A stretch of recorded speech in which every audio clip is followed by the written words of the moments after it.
آج کے درمیان ہم نے ووریا یا ووریا یا اوریا اس موضوع پہ مزید چھان بین کی ہے، اور رابطے ہیں فلسطین سے بھی، اور جو ایک قاری ہیں بڑے مشہور پاکستان کے شاکر قاسمی صاحب، جن کی تلاوت مجھے بہت پسند ہے، ان کی بھی کیسٹس میرے پاس مکمل تھیں، وہ بھی سنی ہیں۔ حافظ مظفر احمد صاحب کی طرف سے بھی تفصیلی خط ملا ہے جس کے علمی پہلو پر بحث ہے، تو یہ بہت فائدہ ہو گیا ہے۔ یہ یاد رکھیں، الٹی پیش کیا ہوتی ہے، کیا مقصد ہے۔ الٹی پیش دراصل میں نے کہا تھا حذف، واو حذف کو ظاہر کرتی ہے، مگر وہ کہتے ہیں یہ حذف جو ہے یہ واو کے ظاہری طور پر نہ ہونے کے معنوں میں ہے، مگر پڑھی جاتی ہے۔ حذف سے یہ مراد نہیں ہے کہ واو کی جو آواز ہے وہ بھی غائب ہو جائے گی۔ پہلے زمانوں میں جب قرآن کریم لکھا گیا تو اس وقت واو کے درمیان اور دوسرے لفظ کے حرف کے درمیان واو نہیں ڈالی جا گئی، اور احتراماً اور ادب کے پہلو سے لوگوں نے اس کو ظاہر کرنا ابھی بھی مناسب نہیں سمجھا، لفظاً پوری طرح واو ڈال کے، تاکہ قرآن کریم کے طرز کتابت سے کوئی نمایاں فرق نہ ہو۔ ویسے تو فرق بہت سے پڑ گئے ہیں، مگر اس مضمون میں جہاں ایک حرف موجود نہ ہو داخل کرنا انہوں نے احترام کے خلاف سمجھا ہے، پرانی طرز کے احترام کے خلاف۔ تو اب سوال یہ تھا کہ لوگ پھر غلط پڑھیں گے، تو اس کے ازالے کے لیے الٹی پیش ایجاد ہوئی، جو یہ بتاتی ہے کہ آگے داؤد کے اوپر بھی دیکھا آپ نے، دعوت تو نہیں پڑھتے ہم، وہاں الٹی پیش ہے جو داؤد پڑھا جاتا ہے۔ تو الٹی پیش اس بات کی علامت ہے کہ واو پڑھی جائے گی اگرچہ ظاہر نہیں کی گئی، لیکن موجودہ جو عرب طریق ہے، جو ہم نے عرب قرآن کریم کے حوالے سے دیکھا تھا، اس میں وہ الٹی پیش ڈالنے کی بجائے بہت سے یہ پسند کرتے ہیں کہ ایک چھوٹی سی واو بیچ میں ڈال دیں، تاکہ یہ پتہ لگے کہ پڑھتے وقت صوتی طور پر تم واو کو پڑھو، لیکن اصل میں یہاں موجود نہیں تھی۔ یہ ہے اس کی بحث الٹی پیش کی، اور اب امید ہے یہ بات سیدھی ہو گئی ہوگی الٹی پیش کی بحث میں۔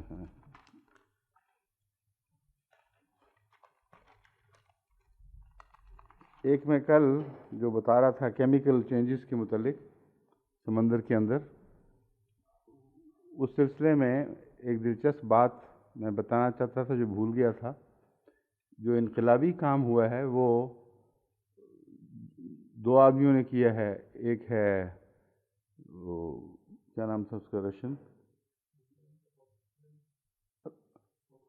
اوپرین آئی اوپرین، ہاں اوپرین، اور دوسرا ہالڈین انگریز، نہیں وہ بات کا ہے، ہاورڈس جو ہے امریکن ہے، وہ بعد میں آیا ہے۔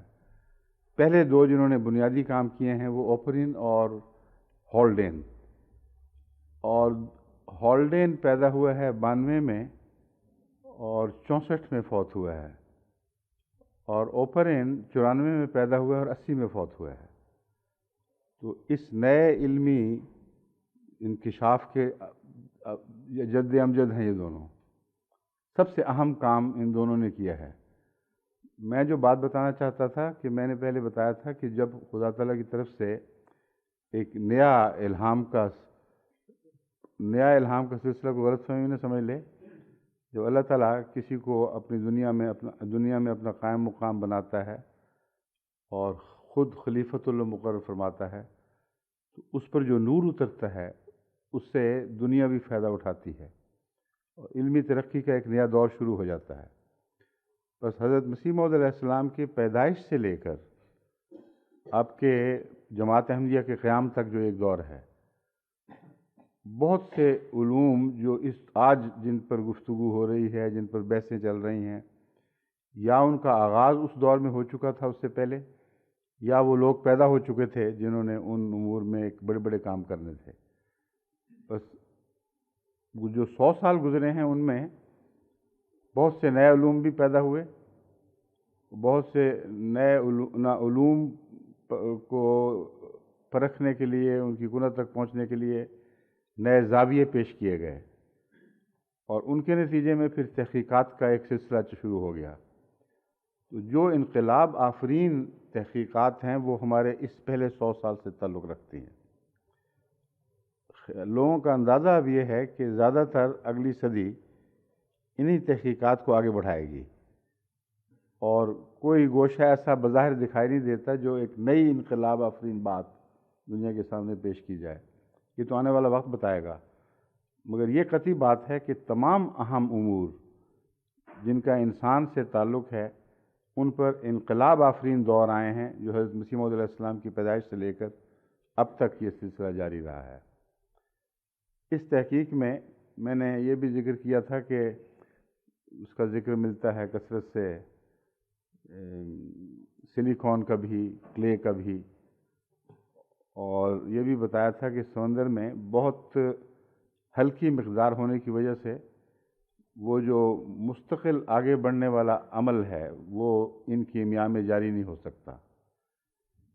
اس سلسلے میں جو تحقیق ہوئی تھی، شاید میں نے ذکر کیا تھا کہ نہیں، بتایا تھا میں نے اس کا برنل کے متعلق۔ برنل نے جو تجربے کیے ہیں، اور اوری نے جو امریکن ہے اور برنل انگریز ہے غالباً، انہوں نے جو تجارب کی نئی بنیاد ڈالی ہے، اس میں لیبارٹری میں انہوں نے ایک قرار مکین کا منظر بنایا ہے۔ قرآن کریم میں نطفے کے لیے جہاں آتا ہے نا قرار مکین، اس میں ہم نے کچھ عرصے تک قدر معلوم تک اس کو رکھا ہے۔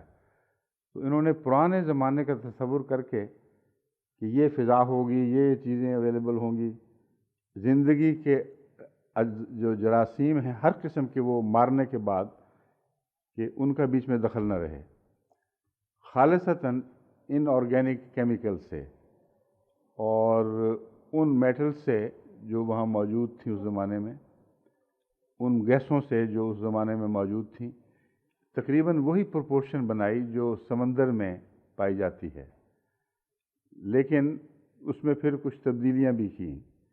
ایک چیز جو اس سے پتہ لگی ہے وہ یہ ہے کہ مسلسل بمبارڈمنٹ کے نتیجے میں انہوں نے جو کیمیکل تبدیلیاں دکھائی ہیں ٹیوبس کے اندر، ان سے 35 امینو ایسڈز نکلے ہیں جو آگے زندگی کی اینٹیں بنانے میں مفید ثابت ہو سکتے تھے۔ لیکن ایک اور دلچسپ بات جو کل بیان کرنی بھول گیا تھا، وہ یہ ہے کہ ایک نظریہ یہ بھی ہے کہ زندگی آسمان سے نازل ہوئی ہے، ان معنوں میں کہ زندگی کے اجزاء آسمان سے میٹیورائٹس کے ذریعے اترے ہیں۔ چنانچہ ایک یہ تحقیق ابھی سب جاری ہے، ابھی کوئی حرف آخر اس پر نہیں ہوا، لیکن جو بھی قدم اٹھ رہے ہیں قرآن کریم کی تائید میں اٹھ رہے ہیں، یہ ہے بات جو خاص طور پر پیش نظر رکھنے کے لائق ہے۔ اس میں انہوں نے جو میٹیورائٹس کے نمونے لیے اور ان میں تحقیق کی تو پتہ چلا کہ وہ جو پریمورڈیل سوپ سمندر کا تھا، اس میں جو اجزاء انہوں نے اندازہ لگایا تھا کہ بجلی کے کوندوں سے خود بخود بن سکتے ہیں، وہ قریباً اسی نسبت سے آسمان سے گرنے والے پتھروں کے بعض پتھروں کے اندر موجود پائے گئے، لیکن ان کے اندر لیبارٹری سے تیار کردہ 35 امینو ایسڈز کے مقابل پر 52 امینو ایسڈز پائے گئے، یعنی اس کی بہت زیادہ مقدار میں پہلے ہی زندگی کے آثار باہر شروع ہو چکے ہیں کہیں۔ وہ کیمیکلز آگے بڑھیں یا نہیں بڑھیں، اس میں تو ابھی سائنسدان کی رسائی نہیں ہے، مگر یہ کہتے ہیں کہ بعض ہو سکتا ہے وہاں سے مادہ اترا ہو اور کسی جگہ کنسنٹریٹڈ حالت میں پایا جائے۔ یہ ساری جو بحث ہے اس کو چھیڑنے کی وجہ وہ آیت بنی ہے جس کے متعلق میں نے ذکر کیا تھا کہ ہمیں مسنون کا بھی ذکر ملتا ہے اور جان کا بھی ذکر ملتا ہے۔ اللہ تعالیٰ فرماتا ہے وَلَقَدْ خَلَقْنَا الْإِنسَانَ مِنْ صَلْصَالٍ مِنْ حَمَإٍ مَسْنُونٍ، کل فخار کی بجائے من صلصال من حمإ مسنون والجان خلقناہ من قبل من نار السموم، اور جن کو ہم نے اس سے پہلے خلقناہ من قبل من نار السموم، آگ سے جو آگ کی تند ہوائیں ہیں ان سے پیدا کیا ہے۔ ناری ہواؤں سے پیدا کیا ہے یا سخت گرم ہواؤں کی آگ سے پیدا کیا ہے، یہ ترجمہ بنے گا۔ یہ جتنی بحثیں اٹھائی گئی ہیں اس میں یہ بھی ذکر ملتا ہے کہ بعض بیکٹیریا اس سے پہلے موجود تھے۔ جو برکس بنتی ہیں زندگی کی، ڈی این اے، وہ تو بہت کمپلیکیٹڈ، بہت زیادہ ترقی یافتہ صورت ہو جائے جب کیمیا کی تب بنتی ہیں۔ آغاز کی بحث صرف ہو رہی ہے یہاں۔ آغاز کی بحث میں جب انہوں نے تحقیقات کی ہیں تو پتہ چلتا ہے کہ بعض بیکٹیریا جو آگ سے براہ راست گرمی لیتے تھے وہ پہلے سے موجود تھے، اور پری موڈیل سوپ جو سمندر میں تھا وہ اس وقت تک آگے ترقی کر ہی نہیں سکتا تھا جب تک گاڑھا نہ ہو، کیونکہ وہی سائنسدان جس کا میں نے ذکر کیا، برنل مثلاً، وہ کہتا ہے کہ یہ ریورسیبل پروسیس جاری رہے گا، اور اگر یہ جاری رہے تو یہ زیادہ امکان ہے کہ جو کچھ حاصل ہوا وہ ہاتھ سے جاتا رہے اور بھی ادنا درجے کی کیمیا پیدا ہونی شروع ہو جائیں، مگر کنسنٹریشن ضروری ہے۔ تو خدا تعالیٰ نے ہمیں مسنون میں کنسنٹریشن کا بتا دیا ہے کہ ہم نے جو پیدا کیا ہے وہ کنسنٹریٹڈ مادے سے پیدا کیا ہے۔ تو یہ جو نظریہ تھا نا کہ سمندر نے پانی اچھالا ہو، باہر کہیں کونے میں پڑا ہو، وہ رفتہ رفتہ پانی جذب ہو کر پانی اڑتا رہے تو کیمیا کی مقدار بڑھتی جائے گی اس پانی میں، خشک ہوتے ہوئے پانی میں وہ مقدار بڑھ سکتی ہے۔ پھر جو کیٹالیٹک ایجنٹ کے طور پر سلیکان کی ضرورت تھی وہ بھی موجود، کلے بھی وہاں موجود۔ تو جو پروسیس ہوا ہے وہ کسی خاص الگ جگہ میں جو محفوظ رہی ہے، اور یہ تصویر جو نطفے کی قرآن کریم نے کھینچی ہے اس سے بہت مشابہ ہے۔ اللہ تعالیٰ فرماتا ہے سلالہ کو ہم نے پھر قرار مکین میں رکھا ہے۔ آیت نکالیں ذرا، ایک ایسی جگہ جو محفوظ ایک طرف پڑی رہی ہے، کونا ایک ایسا جو جہاں امن رہا ہے، جہاں اور زیادہ ارد گرد کے حالات کے اثر نہیں پہنچتے تھے۔ تو وہ ظاہر بات ہے کہ وہ ماں کے پیٹ کی طرف اشارہ ہے، مگر ماں کے پیٹ میں جو کچھ ہو رہا ہے یہ چونکہ زندگی کے کروڑوں کروڑ سال کی تصویریں ہیں جو بنتی ہیں اندر، اور بڑی تیزی کے ساتھ بنتی چلی جاتی ہیں، اس لیے یہ جو خدا تعالیٰ نے تصویر کھینچی ہے یہ اس موقع پر یاد آتی ہے کہ ایک قسم کا قرار مکین اس وقت بھی میسر آیا جب سمندر کے پانی میں ہلکی مقدار میں کیمیا کو کنسنٹریٹ کرنے کی خاطر سمندر کے پانی کو حکم ہوا ہے، اس نے اچھالا ہے ان کو ایک ایسی جگہ جو موزوں تھی، جہاں ضرورت کی دوسری چیزیں موجود تھیں، وہاں کنسنٹریشن ہوئی ہے، اور پھر جب وہ سوکھ گئی ہے مٹی تو پپڑیوں میں بدلی ہے۔ پپڑیوں کی سطح پر ایڈزارپشن کے نتیجے میں پھر اگلے کیمیکل پروسیس جاری ہوئے ہیں۔ تو یہ پورا مضمون اب میں امید ہے، پورا تو نہیں، اس پہ تو تحقیق جاری، بہت کتابیں لکھی جا رہی ہیں، ہمارے سائنٹسٹ کو چاہیے اب اس موضوع میں آگے قدم بڑھائیں۔ الم نخلقکم من ماء مہین، کیا ہم نے تمہیں ایک حقیر سے پانی سے، مہین جو انسگنیفیکنٹ ہو، اس میں کوئی قابل ذکر چیز نہ ہو، ایسے پانی سے پیدا نہیں کیا؟ اب مہین اس پتلے پانی کو بھی کہا جا سکتا ہے جو سمندر میں تھا اور انسگنیفیکنٹ تھا، کیونکہ واقعہ یہ ہے کہ ماں کے پیٹ میں نطفہ بننے کے بعد تو انسگنیفیکنٹ نہیں رہتا، مگر ایک پہلو سے رہتا ہے۔ انسانی آنکھ اس زمانے میں جو دیکھتی تھی اسے حقیر سا ذلیل سا پانی دیکھتی تھی، تو وہ درست ہے، لیکن اگر سائنٹیفک نظر سے دیکھا جائے تو وہ پانی انسگنیفیکنٹ نہیں ہے، وہ بہت ہی پیش در پیچ سائنسی کرشموں کا نتیجہ ہے، ایسے سائنسی کرشمے جن میں بہت زیادہ باریکیاں پائی جاتی ہیں۔ یہاں آیا فرمایا ہے الم نخلقکم من ماء مہین، اس آیت میں نطفے کا ذکر نہیں ہے، صرف ماء مہین کہہ کے فرمایا فجعلناہ فی قرار مکین الی قدر معلوم۔ ایک خاص قدر معلوم تک جو تقدیر مقررہ تھی، ہم نے اس کو ایک محفوظ کونے میں ایک جگہ رکھا ہے، اور قدر بتاتی ہے کہ اس میں تبدیلیاں مراد ہیں، کیونکہ قدر کے مضمون میں تقدیر کے ذریعے تبدیلیاں پیدا کرنا اور نئی اس کو خلقت عطا کرنا اس میں شامل ہے۔ اگلی آیت بھی اسی طرف اشارہ فرما رہی ہے، فَقَدَرْنَا فَنِعْمَ الْقَادِرُونَ، ہم نے پھر اس کو قدر کیا، فَنِعْمَ الْقَادِرُونَ، کیا ہی حیرت انگیز تبدیلیاں پیدا کرنے والے ہیں ہم۔ یعنی یہ آیات عام معنوں میں تو لطفے پر چسپاں ہوتی ہیں، دوسری جگہ اس سے ملتی جلتی آیت اسی مضمون کی آگے موجود ہے، ہاں، لیکن ضرورت نہیں اب۔ لیکن میں یہ بتا رہا ہوں کہ ان آیتوں کو پڑھیں تو اس زمانے کا انسان تو نہیں سمجھ سکتا ہوگا کہ کیا ہو رہا ہے، لیکن بین ہی اس مضمون پر صادق آ رہی ہیں جو ہمارے زیر بحث ہے۔ اور تو نہیں کوئی بات رہ گئی؟ ہاں، وہ جنی والا مسئلہ بھی ہے۔ ایک تو یہ بات مجھے بہت پسند آئی تھی ان کی بات، دو باتیں جو بھی دو تین باتیں تھیں، یہ جنی صاحب ماشاءاللہ بڑے زیرک انسان معلوم ہوتے ہیں، اور اسی لیے میں نے کہا تھا یہ قصہ کیا ہے، جنی کون ہے، پہلے زیادہ ذکر نہیں سنا تھا ان کا۔ تو مولانا دوستوں صاحب نے لکھا ہے کہ یہ حضرت مسلم موعود نے 6 جون 1922 کو مجلس عرفان کے دوران علامہ جنی ابن جنی کی بہت تعریف فرمائی تھی، تو حضرت مسلم موعود کو بھی پسند تھے۔ ابن جنی کی کتاب خصائص آپ نے فرمایا، ابن جنی کی کتاب، یہ خصائص جو ہے وہ خصائص کبریٰ نہیں ہے، یہ اور خصائص ہے، اس کا نحو سے تعلق ہے۔ خصائص بڑی لطیف کتاب ہے، اور آداب اللغۃ العربیہ میں بہت ہی اعلیٰ درجے کی کتاب ہے۔ اس کے مصنف نے عربی زبان اور دین کی بڑی خدمت کی ہے۔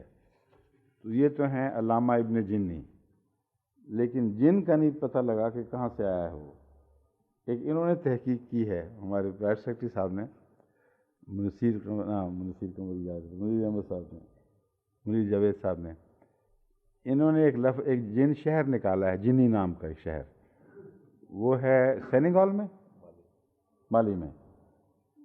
مالی جو ہے پہلے سینیگال اور مالی ایک ہی بڑا وسیع ملک تھا، اکٹھا تھا، اور جنی اس زمانے میں ان کا دارالخلافہ تھا، دارالحکومت وہی۔ وہاں سے ان کا خیال ہے کہ ہو سکتا ہے جنی سے یہ، چونکہ ان کے متعلق آتا ہے ان کے والد غلام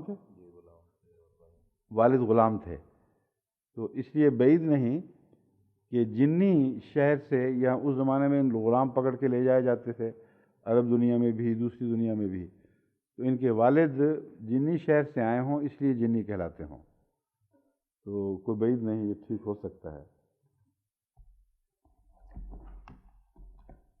اعوذ باللہ من الشیطان الرجیم، بسم اللہ الرحمن الرحیم، لا یغرنک تقلب الذین کفروا فی البلاد، متاع قلیل ثم مأواہم جہنم وبئس المہاد۔ جو لوگ کافر ہوئے، تجھے ان کا شہروں میں پھرنا، آزادانہ پھرنا، تقلب، دھوکے میں نہ ڈال دے۔ متاع قلیل، ایک تھوڑی سی متاع ہے، عارضی فائدے کی چیزیں ہیں۔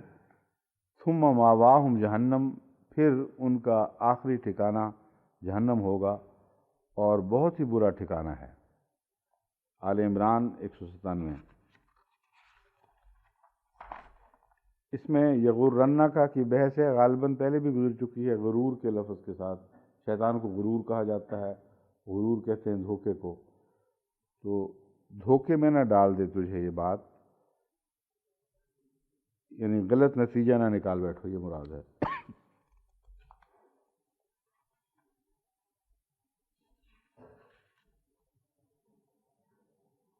غرہ فلان فلانن میں دھوکہ دینا بھی ہے، اور سبز باغ دکھانا بھی شامل ہے۔ آئندہ کے لیے جھوٹی امیدیں دلانا کسی چیز کے متعلق، اس کو بھی غرہ کے فعل سے ظاہر کیا جاتا ہے، یا یغرو کہنا پڑے گا اس مطلب آئندہ کے لیے نہیں، غیر ماضی پہ بھی کسی سے غرہ کیا اس نے، مطلب ہے اس کو آئندہ کے لیے سبز باغ دکھائے۔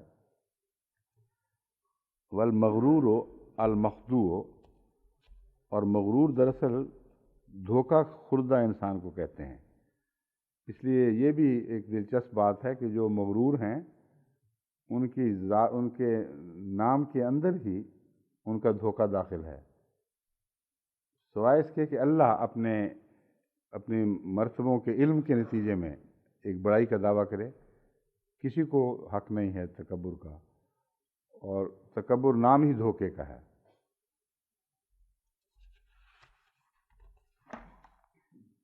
تقلب قلب الشیء تصریفہ و صرفہ عن وجہ الی وجہ، ایک چیز سے دوسری چیز، ایک حالت سے دوسری حالت میں بدلنا، ایک صورت سے دوسری صورت میں تبدیل ہونا، اس کو تقلب کہتے ہیں۔ الانقلاب والانصراف ہو، یعنی پھر جانا، واپس ہو جانا، جیسا کہ انقلبتم علی اعقابکم آتا ہے، انقلبتم علی اعقابکم کو چونکہ پہلے آیت میں جب پڑھا جاتا ہے تو انقلبتم کی آواز نکلتی ہے، اس نے الف کے نیچے زیر ڈالی ہوئی ہے۔ تقلیب الشیء تغییرہ من حال الی حال، کسی چیز کی حالت ایک حالت سے تبدیل ہو کر کسی دوسری حالت میں پہنچ جائے۔ التقلب و تصرف ہو، تصرف یعنی پھرنا، جیسا کہ انہوں نے امام راغب نے مثال دی ہے، تقلب کا فی الساجدین، رجل قلب حول کثیر التقلب والحیلۃ، بہت زیادہ پھرنے والا، تدبیر کرنے والا شخص، اس کو کہتے ہیں رجل قلب، یعنی بہت ہی وہ پھرتا ہے، بہت تدبیریں کرتا ہے، مفردات راغب۔ تقلب قلبہ یقلب قلبا حولہ عن وجہہ، اس کی حالت تبدیل کر دی۔ قلب الردا، چادر الٹ دی۔ قلب الارض، کھیت زمین میں ہل چلائے اور الٹ پلٹ کر دیا اس کو۔ تقلب الشیء تحول عن وجہہ، اس کی حالت غیر کر دی، تبدیل کر دی،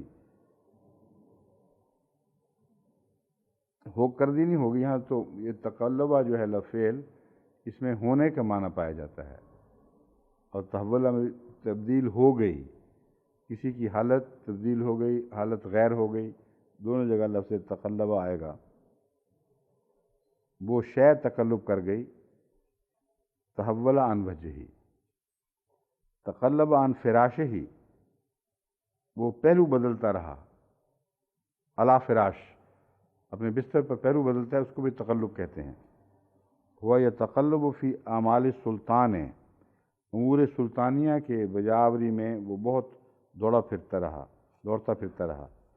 قلب اللہ فلان الیہ توفاہ، قلبہ جب کہا جاتا ہے اللہ کو نے فلاں کو قلب کر لیا تو مراد ہے اس کو وفات دے دی۔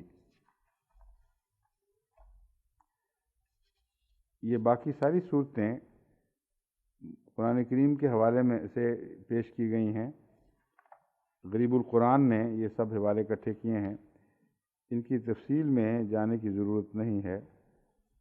قد نرا تقلب وجہک فی السماء بھی دیا ہوا ہے، اور دوسرا تتقلب فیہ القلوب والابصار یقلب اللہ اللیل والنہار، مراد ان سب آیات سے جن میں تقلب کا لفظ پایا جاتا ہے یا قلب کا، وہی بنیادی معنی یہ آیت اپنے اندر سمیٹے ہوئے ہیں کہ کسی کا الٹ پلٹ ہونا، بدلنا، چلنا پھرنا، متحرک ہونا، کاموں میں مصروف ہونا، اور حالت غیر ہو جانا، تکلیف محسوس کرنا، بستر میں کروٹیں بدلنا، تو یہ سارے تقلب کے مختلف پہلو ہیں جن کو قرآن کریم کی مختلف آیات نے اس کے جو بھی موقع محل کے مطابق ضرورت تھی اس کے مطابق استعمال فرمایا۔ المتاع و المنفعت، المتاع اصل میں منفعت کو کہتے ہیں، مگر ایسا فائدہ جو عارضی ہو اور روزمرہ کی چیزوں میں جو انسان لطف اٹھاتا ہے اس کو متاع، ان چیزوں کو متاع کہتے ہیں۔ مگر سونا چاندی وغیرہ کو متاع نہیں کہا جاتا، پہلے میں بیان کر چکا ہوں۔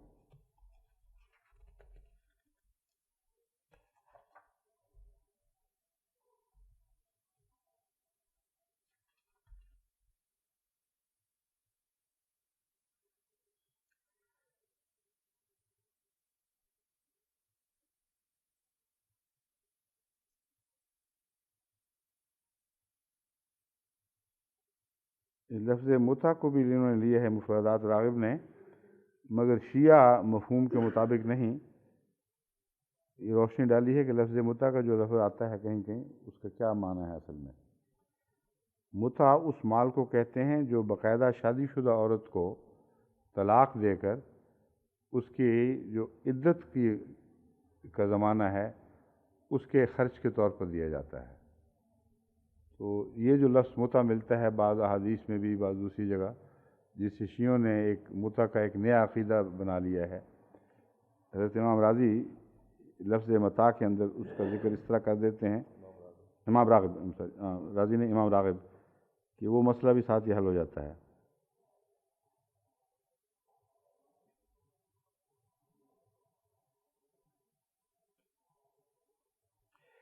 ساتھ یہ بھی کہتے ہیں کہ ایسے نکاح کے لیے بھی متع کا لفظ استعمال ہوا ہے جو شیعوں میں، یہ شیعہ تو نہیں کہتے مگر ذکر نام لیے بغیر کر رہے ہیں۔ یشارط المیرۃ بمال معلوم یوتیھا الی اجل معلوم فاذا انقضى الاجل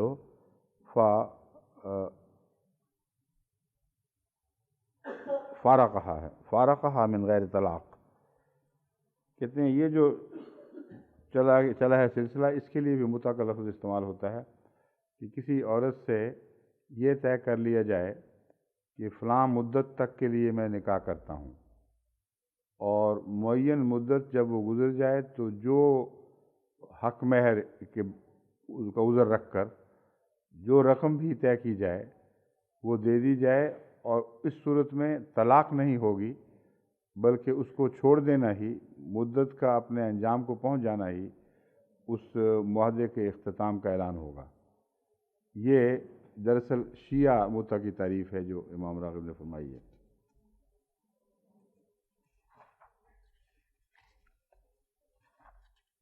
المہاد، المہد اس چیز کو کہتے ہیں جو بچے کے لیے تیار کی جاتی ہے۔ فی المہد وکہل آتا ہے نا قرآن کریم میں، فی المہد صبیہ بھی ہے۔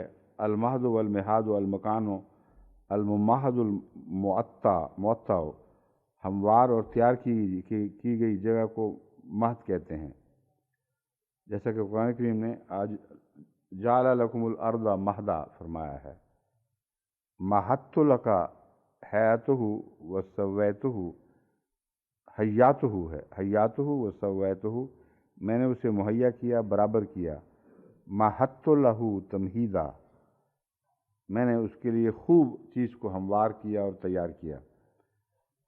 امتحد الصنام، اگر کوہان برابر ہو جائے تو اس کے لیے عرب کہتے ہیں تفسیری۔ اب یہ جو بحث ہے اس میں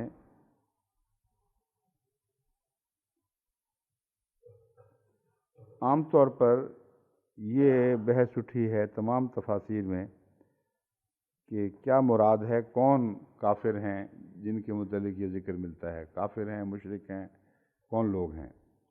بہت سے مفسرین یہود کا ذکر کرتے ہیں معین طور پہ، کہتے ہیں یہود مال دولت والے تھے اور کھلے بندوں پھرتے تھے، اور ان کے متعلق ہے کہ ان کا پھرنا تمہیں کوئی تکلیف نہ دے۔ اور بعض کہتے ہیں کفار مکہ تاجر لوگ تھے، وہ بڑی آزادی کے ساتھ تجارتیں کرتے پھرتے تھے، اور اس سے مسلمانوں کو تکلیف پہنچتی تھی کہ یہ تو دشمن دین بھی ہیں، دشمن خدا بھی ہیں، پھر بھی ان کو یہ آزادانہ تجارتوں کے موقع مل رہے ہیں اور یہ فائدے اٹھا رہے ہیں۔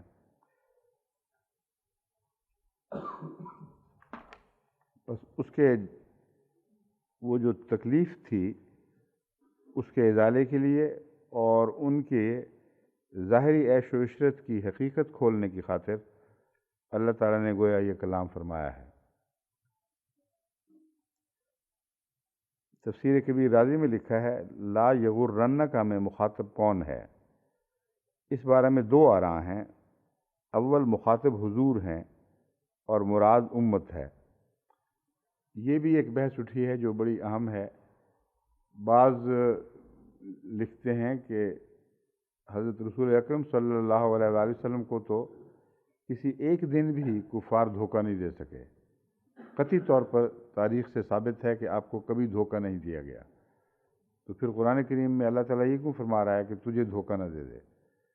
اکثر مفسرین نے، جن میں امام راضی بھی شامل ہیں، یہ موقف اختیار کیا ہے کہ بسا اوقات حکم واحد کا ہوتا ہے، مخاطب آن حضرت صلی اللہ علیہ وآلہ وسلم ہوتے ہیں، مگر آپ کے حوالے سے امت مراد ہوتی ہے، امت کو تعلیم دی جاتی ہے، امت کو تنبیہ کی جاتی ہے، اور مخاطب چونکہ اول مخاطب رسول اللہ صلی اللہ علیہ وسلم ہی ہیں جن پر وحی نازل ہو رہی ہے، اس لیے آپ سامنے رکھے جاتے ہیں۔ مراد یہ نہیں ہے کہ نعوذ باللہ رسول اللہ صلی اللہ علیہ وسلم میں خدا تعالیٰ ان احتمالات کو دیکھتا ہے، ان خطرات کو دیکھتا ہے جن کو دور کرنے کی خاطر وہ خدا تعالیٰ نے خصوصیت سے کوئی نصیحت فرمائی ہے۔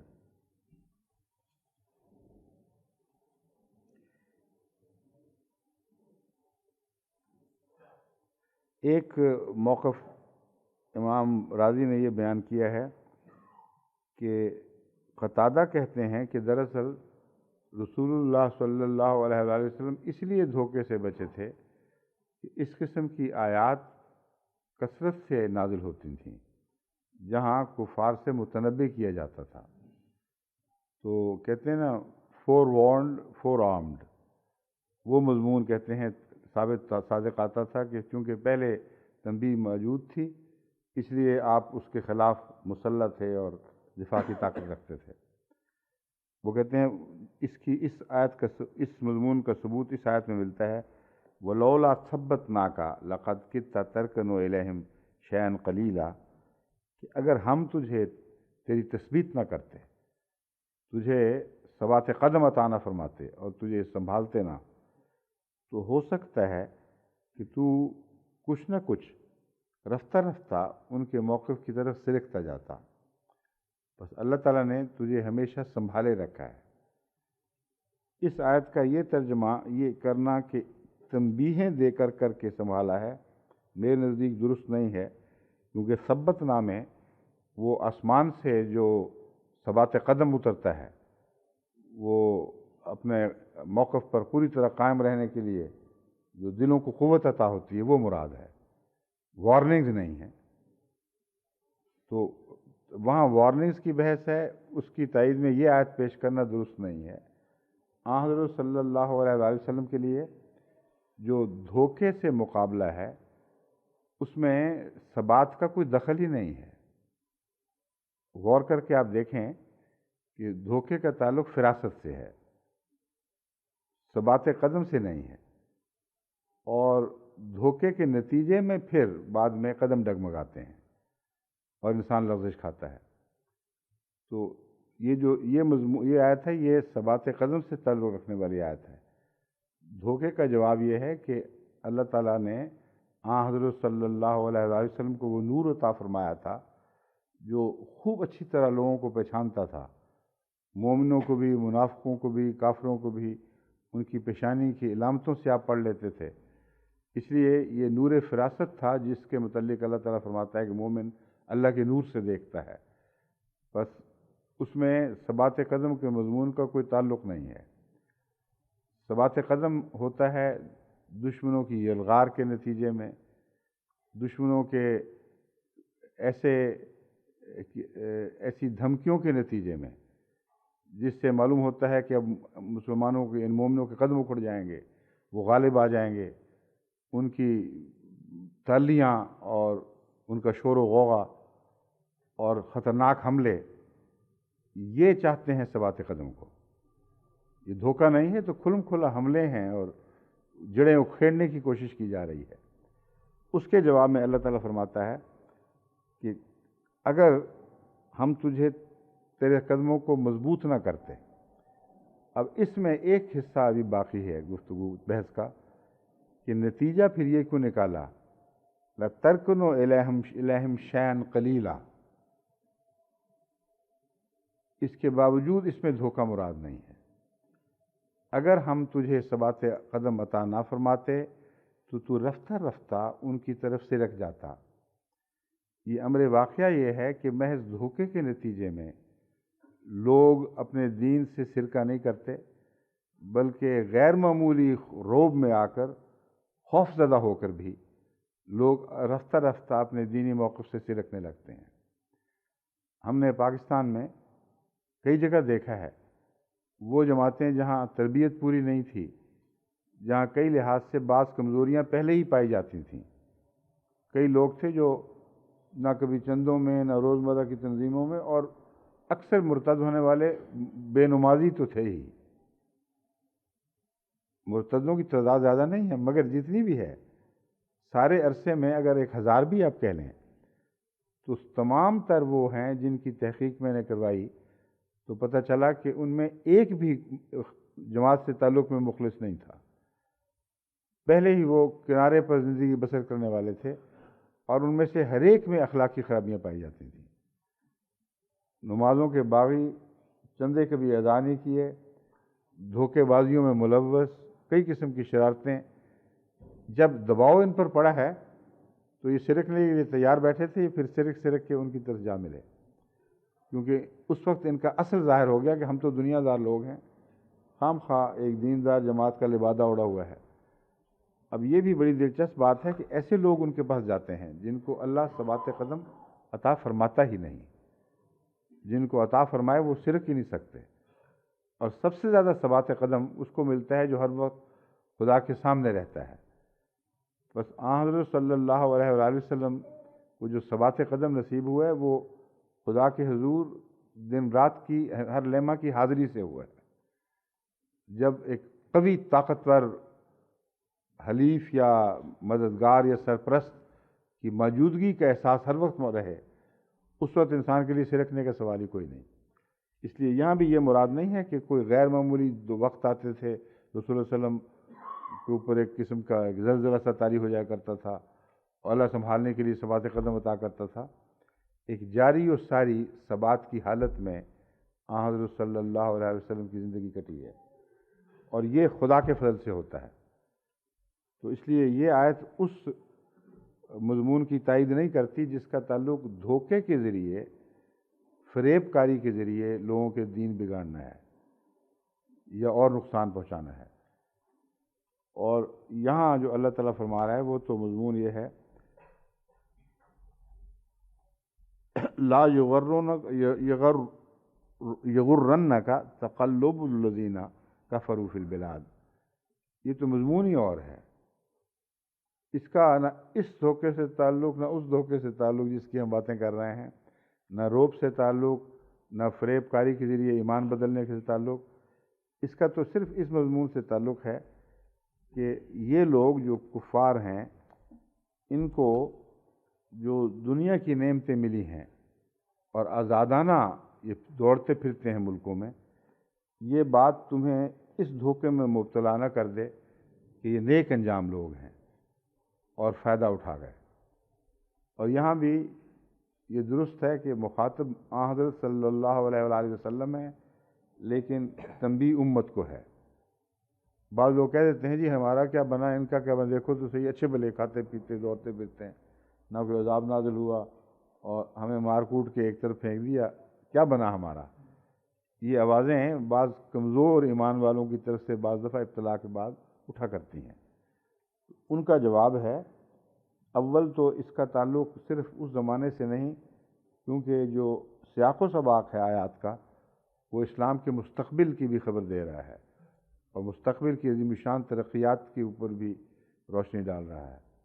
بس اس کے دو بطن، وہی دو بطن جو میں پہلے بیان کر رہا ہوں، پیش نظر رکھ کر اگر اس کی تشریح کی جائے تو یہ بنے گا کہ یہ لوگ جو کافر ہونے کے باوجود دنیاوی نعمتوں سے مالا مال ہیں اور آزادانہ زندگی بسر کر رہے ہیں، ان کے اس کیفیت سے تجھے دھوکہ نہ ہو، یہاں دکھ نہ پہنچے کا ذکر ہے ہی نہیں، کیونکہ وہ جو کیفیت ہے جو مفسرین بعض بیان کر چکے ہیں غلطی سے، اس میں تو مسلمانوں کے دل کی بہت چھوٹی حالت دکھائی جاتی ہے کہ کسی کو اچھی حالت میں دیکھ لیا تو غم اور تکلیف سے دل بیٹھ رہا ہے اور غصہ آ رہا ہے اور جلن پیدا ہو رہی ہے کہ وہ کیوں اچھی حالت میں، ہم کیوں نہیں۔ یہ وہ کیفیت نہیں ہے جو صحابہ سے تعلق رکھتی ہو، نفسیاتی لحاظ سے بھی صحابہ سے اس کیفیت کا تعلق ہو نہیں سکتا تھا، کیونکہ جنہوں نے خود اپنے ہاتھوں سے اپنی نعمتیں قربان کر دی ہوں، اپنی جائیدادوں سے منہ موڑ لیا ہو، گھروں سے نکالے گئے ہوں جن کا ذکر پہلے آ چکا ہے، اور بے انتہا قربانیاں دی ہوں، وہ بعد میں یہ حسد شروع کر دیں کہ یہ کیوں اچھی حال میں ہے۔ اگر ان کی حالت اچھی دیکھتے تھے تو خود اس اچھی حالت سے نکلے کیوں؟ تو دنیا کی نعمتوں سے محرومی کے نتیجے میں جو حسد اور تکلیف کا مضمون ہے، اس کا اس آیت سے کوئی دور کا بھی تعلق نہیں ہے۔ مراد صرف یہ ہے اسلام کے نیک انجام اور ان کے بد انجام کی بحث تھی۔ یہ نظر نہ آئے تجھے کہ یہ اسکاٹ فری ہو گئے ہیں یہ لوگ، یعنی ہر قسم کی باز پرس سے بالا اور اس سے بچ کر آرام سے زندگیاں بسر کر رہے ہیں، اور جو انقلاب ہم چاہتے تھے ہم نے آنکھوں سے نہیں دیکھا۔ یہ مراد ہے، اس میں حسد کا کوئی سوال نہیں۔ اس کے جواب میں ہے متاع قلیل، یہ تو تھوڑا سا فائدہ ہے، اور دشمن کو اتنا فائدہ بھی نہیں لینے دو گے۔ یہ تو اگر ایسا ہو تو اس میں دل کو بڑھانے کے لیے اور دل میں مزید وسعت پیدا کرنے کے لیے ایک مضمون ہے۔ فرمایا کہ ان کا تمہارا انجام تو ہم نے بتا دیا ہے، جنت ہے، اور دائمی طور پر وہاں تم زندگی کی ہر مزے لوٹو گے، اور ان کا انجام ہم تمہیں یہ بتا رہے ہیں کہ یہ تھوڑی سی زندگی ہے۔ تو اس دنیا میں تھوڑی سی زندگی کے مزے بھی ان سے چھیننے کا سوال نہیں ہونا چاہیے، کرنے دو ان کو۔ آخر ان کا انجام جہنم ہے، جو دائمی طور پر ایک سزا کی کیفیت ہے، تو حالت ان کی قابل رحم ہے ہر پہلو سے، نہ قابل رشک ہے نہ قابل فکر ہے۔ قابل فکر ان کے لیے ہونی چاہیے، تمہارے لیے نہیں ہے، کیونکہ ان کا عارضی انجام جو ہے وہ ان کے لیے مزید دکھ کا موجب بنے گا۔ وجہ یہ ہے کہ اگر اس دنیا میں بھی روتے پیٹتے کٹی ہو اور آخرت میں بھی، تو موازنہ اتنا نہیں ہوتا۔ ایک آدمی جو بیچارہ پہلے بھی غریب تھا، بعد میں بھی غریب رہا، اگلی نسلیں بھی غریب رہیں، ان کو وہ تکلیف نہیں ہوتی جو ایک اچھے کھاتے پیتے گھر کے حالات بگڑنے کے نتیجے میں اگلی نسل کو ہوتی ہے۔ وہ موازنہ کرتے رہتے ہیں، یہ تھا ہمارے پاس، یہ تھا ہمارے پاس، یہ تھا، اب یہ بھی نہیں، وہ بھی نہیں، وہ بھی نہیں۔ تو یہ جو موازنہ ہے یہ بھی ایک سزا ہے۔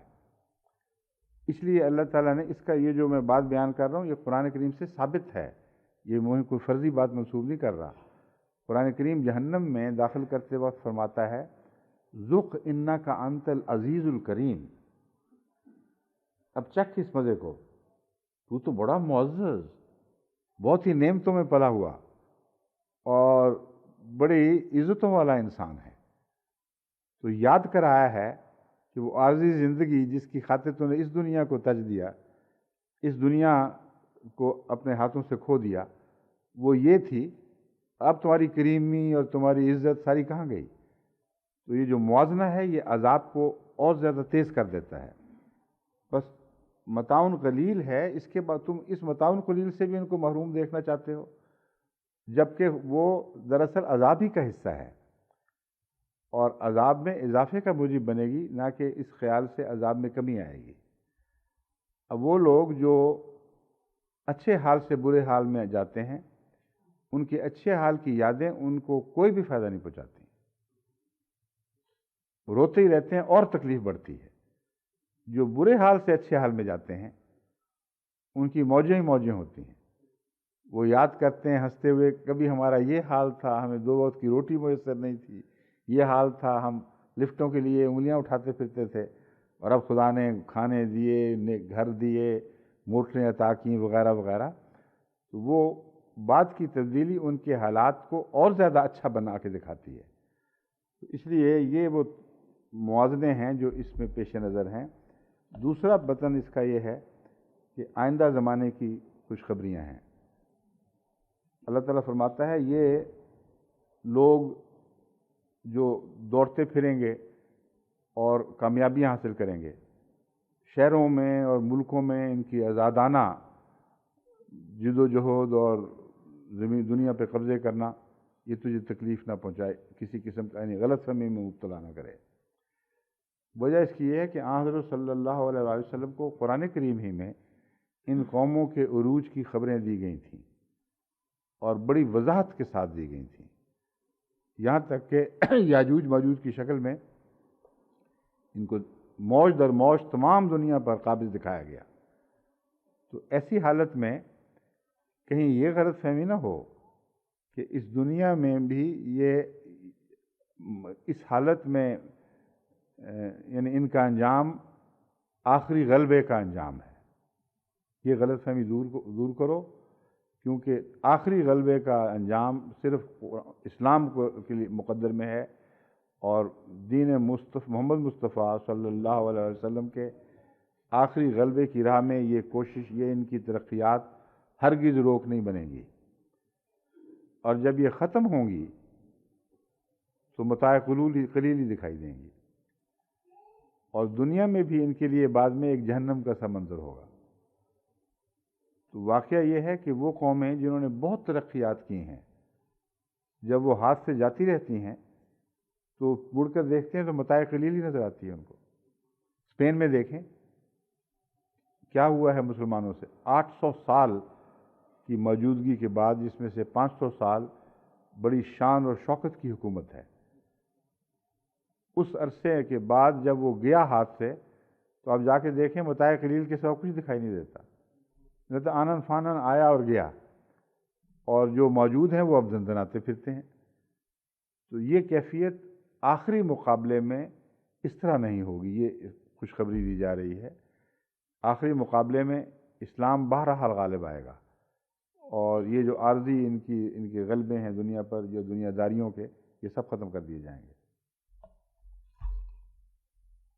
اور جہنم کا لفظ دنیا کی حالت پر بھی اطلاق پاتا ہے، اس لیے یہ ترجمہ کرنا غلط نہیں ہے، دنیا میں بھی جہنم نصیب ہوا کرتی ہے۔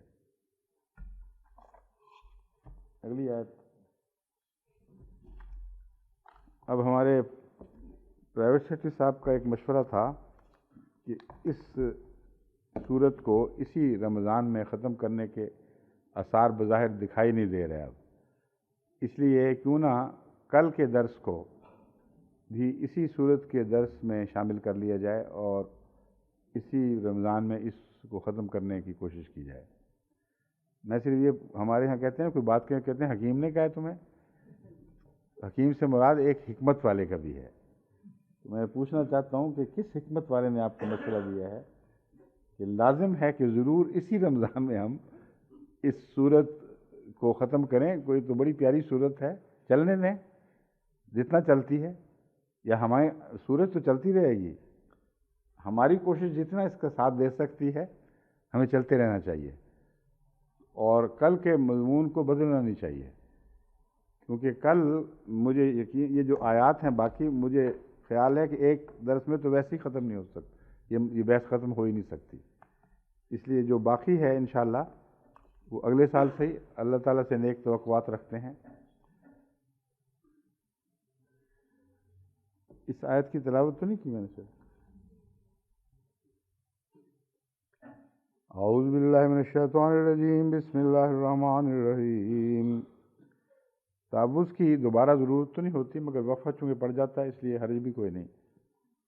اعوذ باللہ من الشیطان الرجیم، بسم اللہ الرحمن الرحیم۔ لیکن الذین اتقوا ربهم لهم جنات تجری من تحتها الانہار خالدین فیہا نزلا نزلا من عند اللہ وما عند اللہ خیر للابرار۔ میں نے بسم اللہ کی تلاوت کی ہے، میں اکثر یہ کرتا ہوں، غلط فہمی میں دور کر دوں کہ بسم اللہ تو قرآن کریم کی ہر سورت کے شروع میں ہے سوائے سورہ توبہ کے۔ تو حضرت مسلم موعود کا بھی یہی موقف تھا کہ جہاں بسم اللہ درج نہ ہو وہاں اس کو پڑھنے کی ضرورت نہیں، تعوذ کرو اور قرآن کریم کی جس آیت سے شروع کیا ہے بغیر بسم اللہ پڑھے اس کو پڑھنا شروع کر دو۔ اور عام طور پر عربوں میں بھی یہی طریق ہے، ہمارے علمی شافی صاحب بھی جب پڑھتے ہیں تو وہ بغیر بسم اللہ کے پڑھتے ہیں، لیکن میں بسم اللہ اس لیے پڑھتا ہوں کہ میرے نزدیک ہر سورت کا عنوان ہے جس کا ہر آیت سے تعلق ہے، اور وہ غالب ہے اس کا مضمون ہر آیت اور اس کے ہر حصے پر، کیونکہ رحمان اور رحیم کی اسماء جو ہیں یہ مائیں ہیں ہر دوسری صفات کی، ہر دوسرے تمام اسماء کی۔ دوسرا قرآن رسول اللہ صلی اللہ علیہ وسلم نے ویسے نصیحت فرمائی ہے کہ ہر چیز سے پہلے بسم اللہ پڑھ لیا کرو، تو قرآن کریم کے اندر داخل کے طور پر نہ صحیح، اس تبرک کے طور پر کہ بسم اللہ پڑھنا ہر کام میں جب اچھا ہے تو اس میں بھی کیا حرج ہے۔ اس لیے میں یہ وجہ ہے کہ جو میں بسم اللہ پڑھتا ہوں، لیکن اگر کوئی نہ پڑھے تو اعتراض کوئی نہیں۔ حضرت مسلم موعود مجھے جہاں تک یاد ہے کبھی کبھی پڑھا کرتے تھے، لیکن بات کا جو مسلسل طریق ہے بڑی عمر میں جو ثابت ہے وہ یہی تھا کہ قرآن کریم کی عام تلاوت میں جب تک آغاز نہ ہو سورت کا آپ بسم اللہ نہیں پڑھا کرتے تھے۔ لیکن الذین اتقوا ربہم لہم جنات تجری من تحتہا الانہار، لیکن جن لوگوں نے اپنے رب کا تقوی اختیار کیا ہے، لہم جنات تجری من تحتہا الانہار، ان کے لیے ایسے باغات ہیں جن کے دامن میں، نیچے سے مراد باغوں کے نیچے تو انڈر گراؤنڈ پانی مراد نہیں ہے، کیونکہ یہ خطرناک چیز ہے، میں اس لیے اس کا ترجمہ ان کے دامن میں کہتا ہوں۔ تحتا کے لفظ کے نیچے دامن بھی آتا ہے، کیونکہ جو سب سوائل واٹر ٹیبل اونچی ہو جائے تو درختوں کی جڑوں کو کھا جاتی ہے، اس لیے اگر وہ معنی لیا جائے کہ ایسے جنات ہیں جن کے نیچے، ان کی سطح کے بالکل نیچے پانی بہہ رہا ہے، تو یہ بہت خطرناک چیز ہے، اس سے تو ساری جنات اجڑ جائیں گی۔ اس لیے جنات کے دامن میں نہریں بہتی ہیں اور سب سوائل واٹر مراد نہیں ہے۔ تو ایسے باغات ہیں جن کے دامن میں ہمیشہ نہریں بہتی ہیں، خالدین فیہا، وہ بھی اس میں ہمیشہ رہیں گے۔ نزلا من عند اللہ، وہ اللہ تعالیٰ کی طرف سے مہمانی ہے، یہ ان کی مہمان نوازی ہے۔ وما عند اللہ خیر للابرار، اور اللہ کے پاس جو کچھ بھی ہے وہ ابرار کے لیے بہت اچھی چیز ہے۔ اس میں جو لغت کی بحث اٹھائی گئی ہے، پہلے لفظ نزل ہے، النزول فی الاصل ہوا انحطاط من علو، کہتے ہیں امام راغب فرماتے ہیں کہ نزول دراصل تو بلندی سے کسی چیز کے اترنے کو کہتے ہیں، جیسے نزل عن دابت ہی، سواری سے بھی کوئی اترے تو اسے کہتے ہیں یہ نزل کیا ہے، اس نے نزول کیا ہے۔ النزل ما یعد للنازل من الزاد، لیکن نزل اس ذات کو، یعنی اس خاطر مزارات کو کہتے ہیں جو مہمان کے سامنے پیش کی جائے، اسے نزل کہتے ہیں۔ جیسے فرمایا فلہم جنات الماوا نزلا، اور پھر دوسری آیت میں نزلا من عند اللہ، نزلا من غفور الرحیم، یہ آیتیں ہم اکثر تلاوت کرتے ہیں۔ ذالک خیر نزلا ام شجرۃ الزقوم۔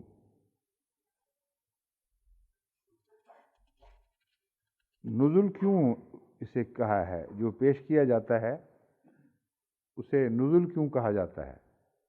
میرے نزدیک اس میں حکمت یہ ہے کہ مہمان کی عزت افزائی ہے۔ اس کے سامنے اوپر سے اس کو عطا نہیں کیا جاتا، وہ اس کے لیے ذلت اور تحقیر کا موجب ہو سکتا ہے۔ اسے اتار کر پیش کیا جاتا ہے، یعنی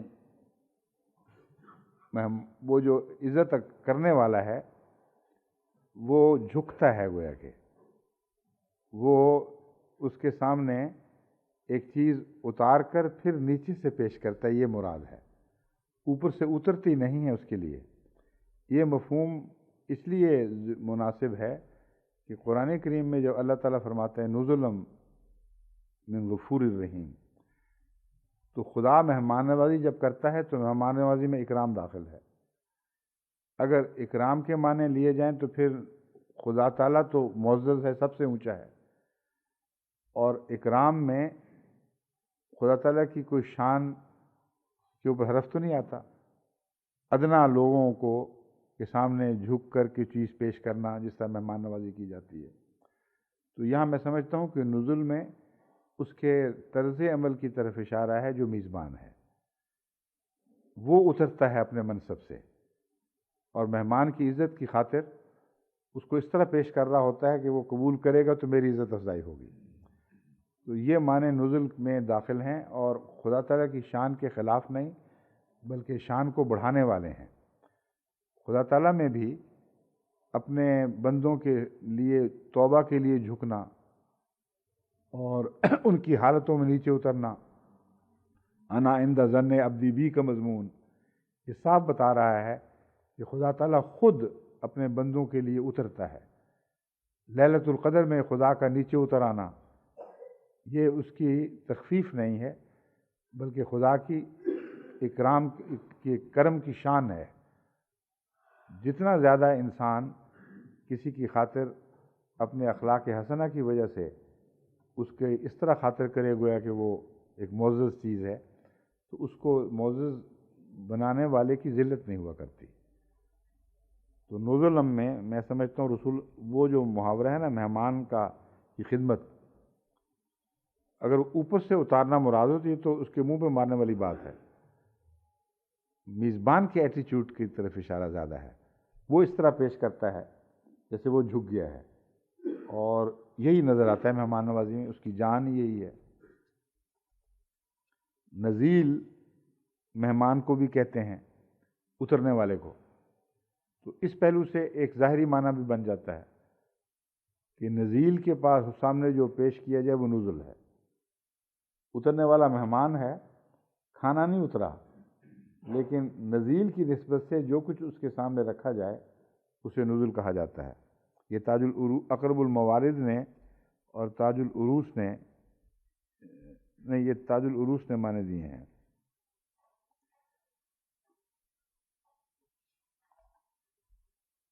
ابرار کون ہیں؟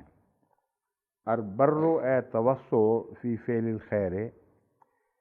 حضرت امام راغب نے اس بحث میں یہ بات اٹھائی ہے کہ دراصل بر خشکی کو کہتے ہیں، سمندر کے مقابل پر خشکی، اور زمین جو پھیلی پڑی ہے اس کو بر کہا جاتا ہے۔ یہاں جہاں بھی قرآن کریم میں لفظ بر آیا ہے وہاں وسعت کے معنی پائے جاتے ہیں، اور ایک انہوں نے ذکر تو نہیں کیا مگر بچھنے کے معنی بھی پائے جاتے ہیں۔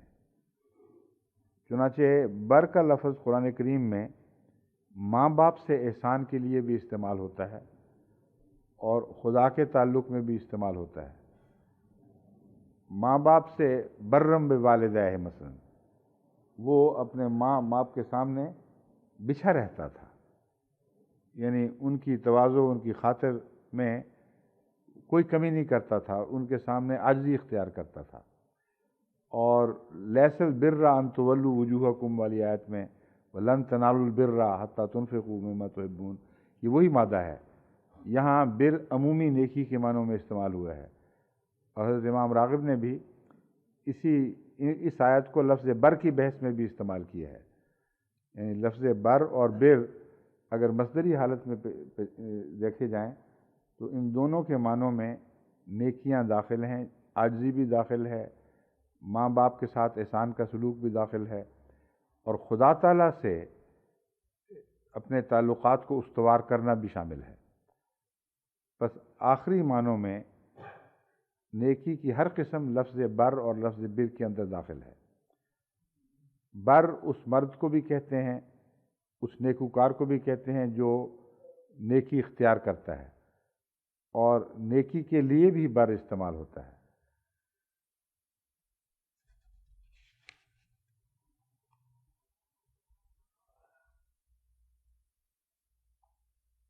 تاج العروس میں ہے کہ اس کے معنی دراصل وسعت کے ہیں۔ وسعت والے مفہوم کے پیش نظر کرۂ ارض کو بر کہا گیا ہے، اور یہ لفظ شفقت، احسان اور صلہ رحمی کے معنوں میں بھی مشہور ہو گیا ہے۔ میرے نزدیک یہ جو مشہور ہونا ہے اس کی وجہ یہ ہے کہ زمین جو پھیلی پڑی ہو وہ آپ کے سامنے بچ جاتی ہے، آپ اسے جس طرح چاہیں استعمال کریں، وہ آپ کی خدمت کے لیے حاضر رہتی ہے، آپ کے قدموں کے نیچے ہوتی ہے۔ تو ماں باپ کے سامنے بر ہونے کا مطلب یہ ہے کہ آپ ان کے سامنے کوئی کجی نہیں کرتے، کوئی سرکشی نہیں کرتے، اپنی تمام صلاحیتیں ان کے حضور پیش کر دیتے ہیں۔ یہ اصل بر ہے، جس کا جو خصوصیت کے ساتھ حضرت یحییٰ میں بھی پائی جاتی تھی، حضرت عیسیٰ علیہ السلام میں بھی پائی جاتی تھی۔ حضرت مسیح موعود علیہ السلام نے بائبل سے موازنہ کرتے ہوئے اس مضمون کو بھی اٹھایا ہے، قرآن کا بائبل سے، کہ دیکھو تم اس پاک نبی کو جس کو ہم بہت عزت کرتے ہیں ایسے شخص کے طور پر پیش کرتے ہو بائبل کے حوالے سے، جو ماں سے گستاخی سے پیش آتا ہے اور یا ترشروئی سے پیش آتا ہے۔ اور قرآن کریم کیا فرماتا ہے؟ برم والدیہ، برم، ہاں یہ ٹھیک ہے، والدین نہیں تھے، وہاں والدتی ہے، برم بوالدتی، کہ میں تو اپنی ماں کے حضور جھکا رہتا ہوں ہمیشہ، اور عاجزانہ اس کے سامنے بچھا ہوا ہوں۔ تو یہ معنی ہیں لفظ بر، جس کی جمع ابرار ہے، پہلے بھی ذکر چکا ہے، وہ توفنا ذکر گزر چکا ہے، توفنا مال ابرار۔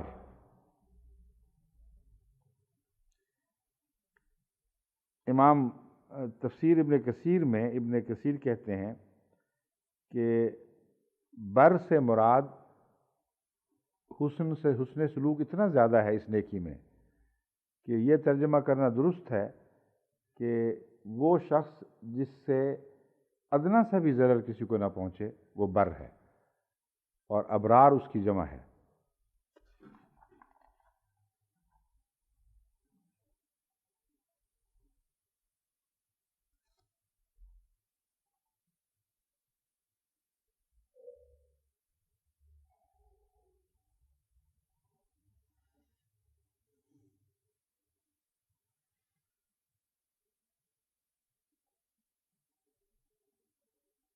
وہ جو مہمانی والا پہلو ہے اس کا تفسیریں ذکر کرتی ہیں، روح المعانی میں ہے کہ یہ اللہ تعالیٰ کے لطف کے معاملے کا اظہار ہے کہ ان کی عزت افزائی ہوگی جنت میں۔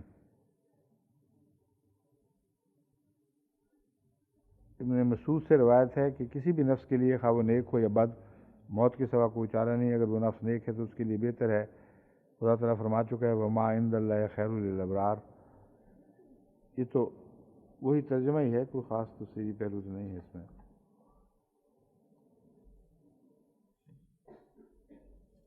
حضرت مسلم موعود نے ایک نہایت لطیف نقطہ اٹھایا ہے مہمان نوازی کے تعلق میں، اور وہ نوٹس میں درج ہے آپ کے، جتنے بھی میں نے تفسیریں جائزہ لیے ہیں اس سے بہتر کوئی اور نقطہ دکھائی نہیں دیتا، اور وہ باقی ویسے عام باتیں ہیں، کوئی قابل ذکر بات ہے بھی نہیں۔ یہ تو ظاہر ہے کہ مہمان نوازی میں ایک اکرام کا پہلو ہے جو میں بیان بھی کر چکا ہوں۔ حضرت مسلم موعود نے جو پہلو اٹھایا ہے وہ یہ ہے کہ مہمان نوازی تو عام طور پر چند دن کی ہوتی ہے، اور اس کے بعد پھر مہمان پرانے ہو جاتے ہیں۔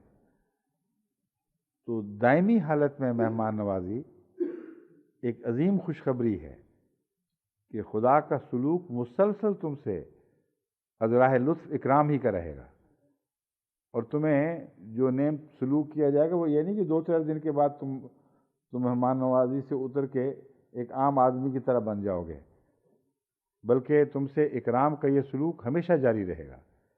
بس یہ بہت ہی پرلطف معنی ہے جو لفظ نزلم کے تابع حضرت مسلم موعود نے نکالا ہے۔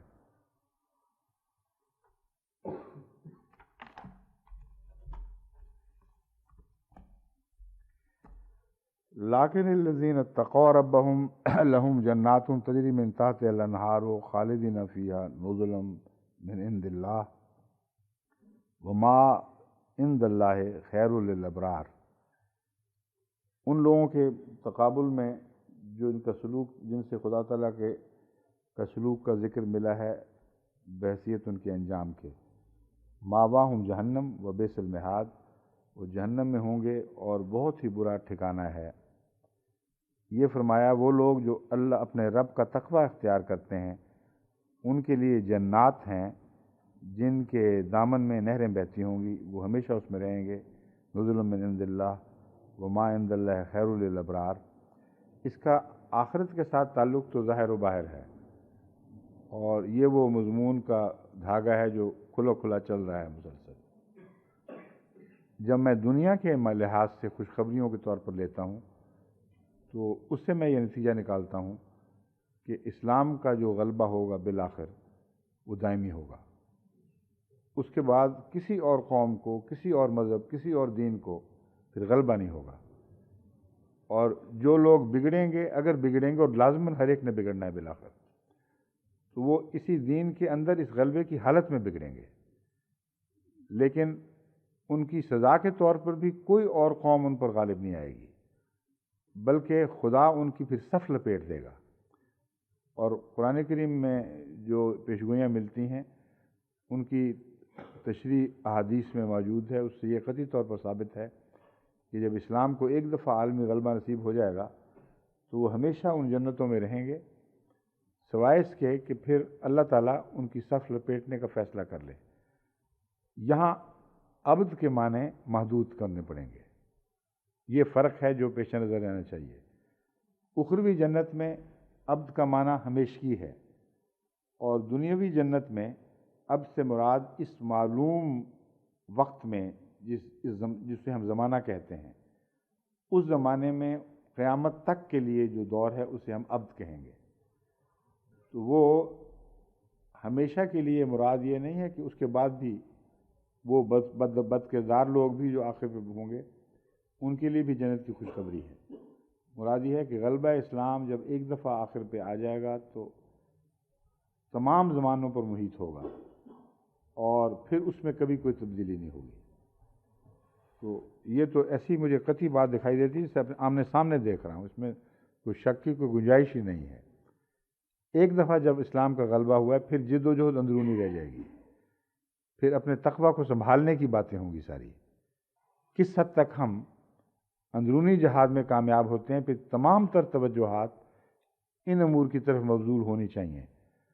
اور اسی لیے میں بار بار توجہ دلاتا ہوں جماعت کو کہ اپنے کردار کو، اپنے اخلاق کو حضرت صلی اللہ علیہ وآلہ وسلم کے پیمانوں میں ڈال ڈال کر، آپ کی صفات حسنہ کے پیمانوں سے پرکھ کر حتی المقدور کوشش کریں کہ رسول اللہ صلی اللہ علیہ وسلم کی جو پیروی ہے وہ جہاں تک توفیق ہے اس وقت تک وہ درجہ کامل تک پہنچ جائے۔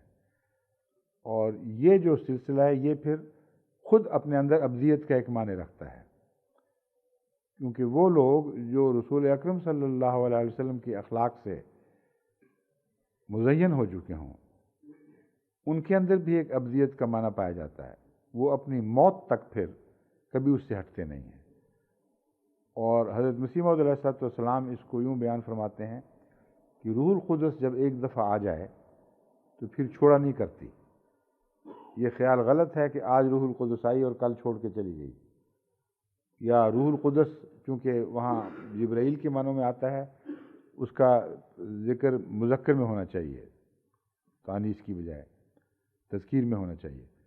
تو یوں کہیں گے کہ روح القدس جب ایک دفعہ آ جاتا ہے تو وہ ہمیشہ کے لیے ٹھہرتا ہے، اور وہی روح القدس ہے جو دراصل اس زمانے میں رسول اللہ صلی اللہ علیہ وسلم کی کامل پیروی کے نتیجے میں انسان کو نصیب ہو سکتا ہے۔ ہر درجے کا الگ روح القدس ہے. روح القدس ہر چیز کے مطابق تمثل اختیار کرتا ہے. بس یہ مراد نہیں ہے کہ جبریل اسی شان سے ظاہر ہوگا جس شان سے حضرت صلی اللہ علیہ وسلم پر ظاہر ہوا. نہ اس سے پہلے اس شان سے ظاہر ہوتا رہا ہے، نہ اس کے بعد اس شان سے ظاہر ہو سکتا ہے، کیونکہ ہر کے مرتبے کے اور ظرف کے مطابق اس سے سلوک ہوتا ہے. بس چونکہ حضرت محمد مسیح موعود علیہ الصلوۃ والسلام نے اپنے وجود کو کامل طور پر مٹا کے اپنا برتن اپنے وجود سے خالی کر لیا، اس لیے حضرت محمد رسول اللہ علیہ وسلم کے فیض سے جبرائیل اگر قریب ترین شان سے کسی پر ظاہر ہوا ہے تو وہ حضرت مسیح موعود علیہ السلام ہے، اور اس میں بھی برابری کا سوال نہیں پیدا ہوتا، کیونکہ فیض رساں انسان فیض یافتہ انسان کے برابر ہو ہی نہیں سکتا، یعنی فیض یافتہ انسان فیض رساں انسان کے برابر ہو ہی نہیں سکتا. حضرت رسول کریم صلی اللہ علیہ وسلم خود فرماتے ہیں ید العلیٰ خیر من ید السفلیٰ. اور حضرت مسیح موعود علیہ السلام کے متعلق جب ہم یہ کہتے ہیں کہ رسول اللہ علیہ وسلم کے قریب تر آپ کے اسوہ حسنہ کی پیروی کے نتیجے میں آپ پہنچ گئے اور ایک قسم کا مرر بن گئے، جس میں جو پاک اور صاف مرر تھا، یعنی شیشہ تھا، اس میں رسول اللہ علیہ وسلم کی تصویر دکھائی دینے لگی. تو نعوذ باللہ من ذالک ہرگز گستاخی کے معنوں میں نہیں ہے. ناممکن ہے کہ ان معنوں میں ہم رسول کریم صلی اللہ علیہ وسلم کی کسی معنوں میں حد تک کر رہے ہوں یا حضرت مسیح موعود کا درجہ بڑھانے کے شوق میں ایسی باتیں کرتے ہوں. بالکل برعکس مضمون ہے. مضمون یہ ہے کہ کوئی انسان بھی کوئی فیض پا ہی نہیں سکتا جب تک رسول اللہ صلی اللہ علیہ وسلم کے لیے اپنے شیشہ دل صاف نہ کرے. اور اس فیض کی انتہا دیکھو کہ وہ شخص جس نے تمام تر اپنے وجود کو مٹا دیا اور شیشہ دل کو کلیتاً صاف اور شفاف کر دیا، اس میں حضرت محمد صلی اللہ علیہ وسلم کی تصویر دکھائی دینے لگی. تو محسن اترتا ہے عکس میں، عکس محسن کے برابر نہیں ہو سکتا. محسن منہ پھیر لے تو عکس غائب ہو جاتا ہے، اور محسن کی وجہ سے ہی وہ عکس قائم ہے. اس مضمون سے مجھے اس عبد کے معنی بھی سمجھ آئے جو انسان کو بعد میں ملے گی. وہ اس کی ذاتی عبد نہیں ہے. ذاتی عبدیت صرف اللہ تعالیٰ کو حاصل ہے. جب تک خدا کا چہرہ ان لوگوں کی طرف ہے وہ منعکس کریں گے خدا کی صفات کو، اور عبدیت اس میں سے ایک صفت ہے. یا تمام صفات کے مجموعے کا نام ہی ہے. یہ مضمون میں بعد میں پھر کسی وقت بیان کروں گا. تو یہ بتانا چاہتا ہوں کہ جنت میں جو عبد کا وعدہ ہے وہ عبد بھی ذاتی صفات نہیں ہے مومنوں کی. وہ اللہ تعالیٰ کی طرف سے ایک عطا ہے کہ تم نے چونکہ میرے جیسا ہونے کی کوشش کی، میرے رنگ میں رنگین ہونے کی کوشش کی، اس لیے اب جو میں تمہیں نعمت دوں گا وہ واپس اب نہیں لوں گا. کیونکہ اس دنیا میں روح القدس تم پر اترا اور تمہارے ساتھ رہا. مرنے کے بعد اس نعمت کو چھیننے کی وجہ کوئی نہیں. یہ مضمون جو ہے ایک اور آیت سے بھی کھلتا ہے جس میں اللہ تعالیٰ فرماتا ہے ان اللہ لا یغیر ما بقوم حتی یغیروا ما بانفسہم. دوسری جگہ نعمت کے ذکر میں یہی مضمون بیان فرما رہا ہے کہ کوئی نعمت بھی اللہ تعالیٰ جب دے دے تو واپس نہیں لیتا. تو مرنے کے بعد تو کوئی شرارت باقی ہو ہی نہیں سکتی. اس لیے کوئی جواز نہیں ہے کہ جو نعمت اللہ تعالیٰ کی طرف سے ایک دفعہ عطا ہو جائے اسے پھر واپس لے لے. تو اس پہلو سے بھی دیکھیں تو عبد العباد کا مضمون ہمیشگی کے معنی رکھتا ہے، واقعتاً ہمیشگی. اور دوسرے پہلو سے دیکھیں کہ خدا تعالیٰ کے حضور انہوں نے اپنے آپ کو پیش کر دیا، اس کا شیشہ بن گئے. تو خدا کی صفات کی جلوہ گری میں اس کی ہمیشگی کی صفت بھی داخل ہے. تو اس پہلو سے وہاں عبد کا مضمون چل رہا ہے. وما عند اللہ خیر للابرار،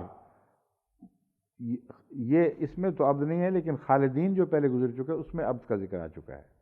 میں اس کی بحث سے آپ کو متوجہ کر رہا ہوں کہ خلود جو ہے یہ نسبتی چیز بھی ہے، یہ دائمی بھی ہے. نسبتی اس دنیا میں ہے، دائمی مرنے کے بعد ہے.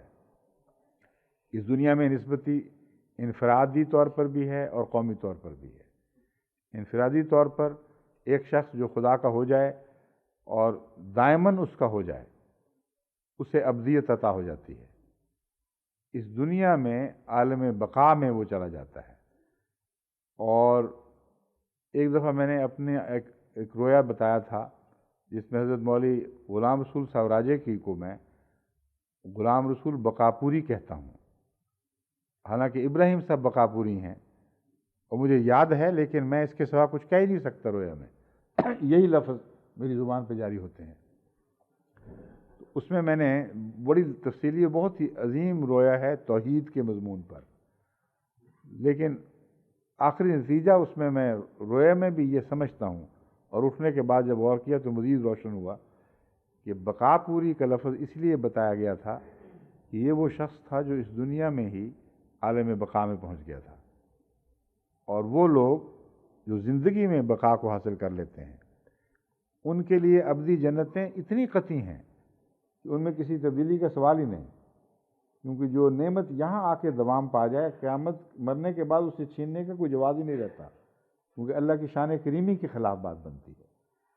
بس خالدین فیہا میں دراصل وہ نیکیاں ہیں جو مستقل ٹھہر جاتی ہیں آ کے، وہ خالد والی جنت یعنی ہمیشگی کی جنت پیدا کرتی ہیں، اور مگر اس میں اضافہ ہو سکتا ہے۔ اس لیے اللہ تعالیٰ فرماتا ہے وَمَا عِندَ اللَّهِ خَيْرٌ لِلْأَبْرَارِ، جو اللہ کے پاس اور بھی ہیں کچھ چیزیں، وہ ابرار کو جب ملیں گی تو ان کو پتہ لگے گا کہ تو اور بھی اچھی اچھی چیزیں تھیں، بس نعمتیں واپس نہیں ہوں گی، ان میں کوئی تنزل نہیں ہوگا، لیکن وہ جاری رہیں گی اور بڑھتی چلی جائیں گی، اور بعض مخفی چیزیں ان کو اور بھی عطا ہوں گی۔ قرۃ عین والی آیت جو ہے وہ نکالیں، اخفی لہم، اس میں بھی یہی اشارہ ہے ابرار والا کہ خدا تعالیٰ کے پاس مسلسل ایسی نعمتیں ہوں گی جو اہل جنت سے چھپی ہوں گی ابھی، یا نیک لوگوں سے ابھی چھپی ہوئی ہیں، اور وہ اس کا تصور بھی نہیں کر سکتے۔ ما اخفی لہم، اگر دنیا کی نیکی بھی وہی چیز ہے بین ہی جو بعد میں جاری رہے گی، تو کیا اخفاء میں ہے؟ وہ ہے اخفاء میں جو ان نیکیوں کے لطیف در لطیف نتائج خدا نے ثواب کی صورت میں رکھے ہوئے ہیں، اور وہ پھوٹتے چلے جائیں گے، اور اس کے نتیجے میں ان کو بوریت نہیں ہو سکتی، ورنہ بوریت کا مضمون داخل ہو جاتا ہے۔ اس بات پر اگر غور کریں، کئی لوگ کہتے ہیں، کئی ہمارے شعراء نے بھی اس بات پر اپنی طرف سے زبان کھولی ہے لطیفے کے رنگ میں جو جائز نہیں، کہ ایسی جنت جہاں ہر وقت شہد، دودھ اور شراب جو بے فائدہ بے اثر وہ ملے گی، پرندے کھا کھا کے تو بور ہو جائیں گے، بڑی مصیبت پڑ جائے گی، کیا فائدہ ایسی جنت کا؟ اللہ تعالیٰ یہ بتا رہا ہے فَلَا تَعْلَمُ نَفْسٌ مَا أُخْفِيَ لَهُم مِّن قُرَّةِ أَعْيُنٍ جَزَاءً بِمَا كَانُوا يَعْمَلُونَ، کہ کوئی جان اس کا تصور بھی نہیں کر سکتی کہ آنکھوں کی کیا کیا ٹھنڈک ہم نے ان کے لیے چھپا رکھی ہے۔ بس جنت دائمی حالت کا تو نام ہے، مگر ایک ہی حالت کے دوام کا نام نہیں ہے۔ دائمی حالت میں نئی نئی شان پیدا ہوگی خدا تعالیٰ کی، نئی نئی وہ کروٹیں بدلے گی وہ حالت، اور ہر حالت پہلے سے زیادہ لطیف اور دلکش دکھائی دے گی۔ یہ جاری سلسلہ ہے جو جنت کے ابدی ہونے کا معنی رکھتا ہے۔ جہنم اس کے برعکس ان معنوں میں ابدی نہیں ہے۔ وہ کن معنوں میں ہے، ایک دفعہ میں نے کچھ روشنی ڈالی تھی، مگر اب وقت نہیں ہے، اس مضمون کو الگ چھیڑنا جائز نہیں۔ مجھے اب یہ مشکل پڑ گئی ہے کہ چند منٹ رہ گئے ہیں، اور اگلی آیت چھیڑوں تو پھر وہ بات نہیں چلے گی۔ جو مضمون میرے ذہن میں تھا وہ میں بیان کر بیٹھا ہوں، یہی باتیں میں آپ کے سامنے رکھنا چاہتا تھا، اس لیے میرا خیال ہے آج چند منٹ پہلے ہی اگر درس ختم کر دیا جائے تو حرج کوئی نہیں ہے۔ ٹھیک ہے، کوئی بات ایسی تو نہیں جو رہ گئی ہو؟ ہاں، ایک بات تھی میں بھول گیا تھا، میں نے یہ دعوت دی تھی اہل علم کو کہ قرآن کریم میں جہاں یہ ذکر ملتا ہے کہ سب غش کھا جائیں گے، وہاں الا من شاء یا من یشاء نکالیں آیت کو، یہ ذکر ملتا ہے سوائے اس کے جسے خدا جس سے استثناء کا سلوک فرمائے۔ اس آیت سے میں ہمیشہ یہی معنی لیتا رہا جب تک وہ حدیثیں میرے سامنے نہیں آئیں کہ آن حضرت صلی اللہ علیہ وسلم مراد ہیں، کیونکہ شفاعت کے لیے بھی آپ ہی کو چنا گیا، اور تمام کائنات میں سب سے اول اور اعلیٰ قرب کا مقام آن حضرت صلی اللہ علیہ وسلم کو نصیب ہوا۔ اس لیے وہ خاص لمحے جب کہ قیامت کے دن ذکر ہے جہاں ایک عجیب استثناء ہوگا کہ ایک یا دو وجود، من میں تو ایک بھی معنی ہو سکتے ہیں، وہ غش نہیں کھائے گا اور وہ دیکھے گا کہ کیا ہو رہا ہے۔ اس معنی سے بعض حدیثیں محروم کرتی ہوئی نظر آتی ہیں، اور فطرت مانتی نہیں، دل مانتا نہیں، حدیثوں کو تو مانتا ہے مگر یہ نہیں مانتا کہ رسول اللہ صلی اللہ علیہ وسلم نے یہ کہا ہوگا۔ اور حدیثیں ہیں بڑی پختہ، کیوں جی بخاری کی ہیں نا مولوی صاحب، بخاری میں بھی ہیں اور بھی ہیں۔ تو میں نے یہ دعوت دی تھی، فکر کی کہ علماء غور کریں، ان حدیثوں کی تحقیق کریں۔ قرآن کی تو آیت قطعی ہے کہ کہیں کوئی غلطی تو نہیں، کوئی اور ایسے معنی تو نہیں جو بیان ہوئے ہوں۔ تو ایک صاحب نے ربوہ سے مجھے کچھ توجیحات بھجوائی ہیں، وہ میں ان کا نام بھی نہیں لیتا اور توجیحات بھی نہیں پیش کرتا، کیونکہ وہ بالکل اس لائق نہیں ہے کہ ان کو قبول کیا جائے، اور کسی صورت میں وہ ٹھیک نہیں بیٹھتی، مضمون سنوارنے کی بجائے بالآخر مضمون بگاڑ دیں گی۔ تو علماء اور وہ بھی خود صاحب جنہوں نے بھیجی ہیں مزید غور فکر کریں۔ میرا یہ خیال ہے ذاتی طور پر جو میں سمجھ رہا ہوں کہ سننے والے نے کچھ ایک غلطی کی ہے اس حدیث کے پس منظر کی وجہ سے۔ حدیث کا پس منظر یا شان نزول کہہ لیں، یہ ہے کہ ایک صحابی کے متعلق بیان کیا جاتا ہے جب اس کی یہودی سے گفتگو ہوئی اور اس نے حضرت رسول کریم صلی اللہ علیہ وسلم کو سب نبیوں سے اور موسیٰ سے افضل قرار دیا، یا اس نے افضل قرار دیا یا پہلے اس نے کیا، یہ اب تفصیل مجھے یاد نہیں، مگر جھگڑا یہی تھا۔ یہودی کہتا تھا موسیٰ سب سے افضل ہیں، اور مسلمان کہتا تھا کہ محمد رسول اللہ صلی اللہ علیہ وسلم سب سے افضل ہیں۔ جب اس نے زیادہ شوخی دکھائی تو اس نے ایک تھپڑ مار دیا، اور یہود کو بھی حضرت صلی اللہ علیہ وسلم کے کامل انصاف پر اتنا یقین تھا کہ اس نے شکایت کی ہے۔ جس کی برتری کی خاطر تھپڑ مارا گیا اس کو توقع ہے کہ یہ فیصلہ درست دے گا۔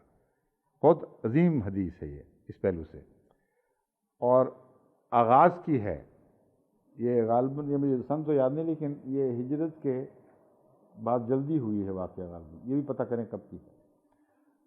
تو جب اس نے کہا کہ رسول اللہ صلی اللہ علیہ وسلم نے فرمایا لا تفضلونی علی موسیٰ، مجھے موسیٰ پر فضیلت نہ دو، اور اس کے بعد یہ پھر حدیث آتی ہے،